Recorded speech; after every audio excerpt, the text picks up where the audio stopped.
Welcome to the news on STV channel with your host, Daniel Ikubo. The people of Ikpide-Irie community in Isoko South government area of Delta State has appealed for the reactivation of the community's health center with the installation of solar-powered boreholes and deployment of medical staff to the facility.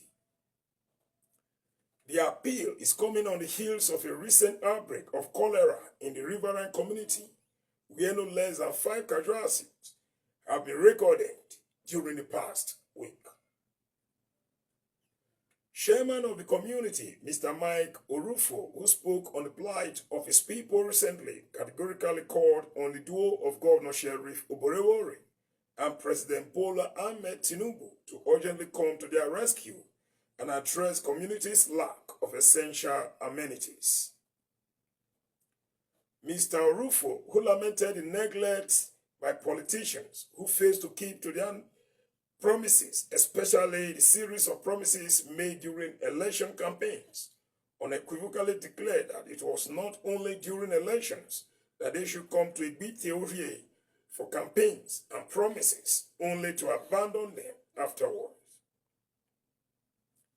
The 5 victims, that include 4 women and 1 man, were said to have suffered severe vomiting and diarrhea before succumbing to the deadly disease following the wave of a recent cholera outbreak in the community.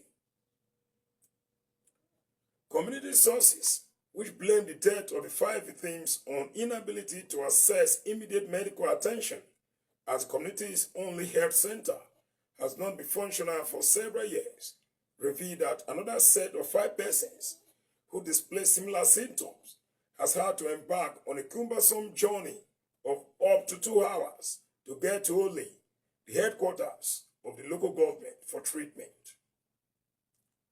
However, Chairman of Isoko South government area, Honorable Friday Ovokewori, has cautioned the people on the need to strictly adhere to prevailing cholera prevention guidelines to avoid future mishaps in that regard.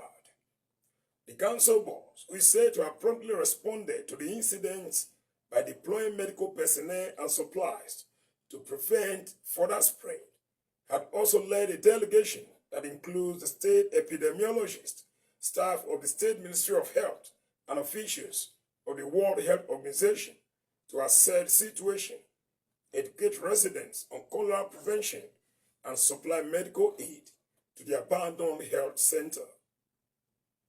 Meanwhile, officials have cautioned the people of the community who rely solely on river as their only source of drinking water to desist from further consumption of the contaminated water, with the promises to provide alternative water sources. That is the size of our bulletin. Thanks for viewing. Always keep it with us. I remain your host, Daniel Ikubo.